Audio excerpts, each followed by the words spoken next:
Our first irony revolves around the so-called smart devices. They were supposed to make life easier. Remember the first time you set up your smart TV or your new smartphone? The promise of convenience turned into hours spent navigating confusing interfaces or dealing with malfunctioning software. The result? Frustration and a longing for simpler times. Then there's the irony of information. We live in an age of information overload where any question can be answered with a quick Google search.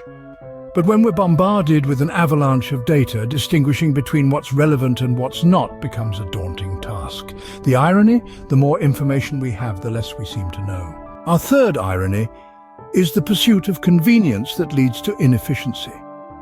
Take fast food, for example. It's quick, it's easy, and it's everywhere, but the health repercussions that come with it? They're far from convenient. The result? Time and energy spent dealing with health issues that could have been avoided with a bit more effort in the kitchen. Next up, we have social media, the tool that promised global connection but often delivers isolation. With a few clicks, we can connect with hundreds of people, see their lives, share ours. Yet, the depth and authenticity of these connections often leave much to be desired, leaving us feeling isolated in a crowd. And finally, let's talk about the irony of environmental conservation.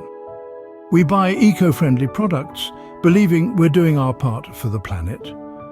But when you look deeper, you find that these eco-friendly alternatives often require complex production methods, creating more waste and consuming more energy than their less eco-friendly counterparts. To summarize, we find ourselves in an ironic whirlwind.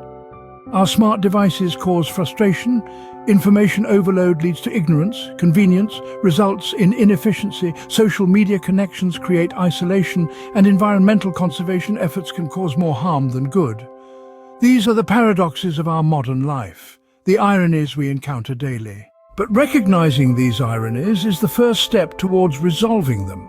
So the next time you're frustrated with your smart TV, overwhelmed by information, feeling isolated on social media, or wondering if your eco-friendly products are really helping the environment, remember, you're not alone. And perhaps it's these contradictions that remind us of what it means to be human in this ever-evolving world.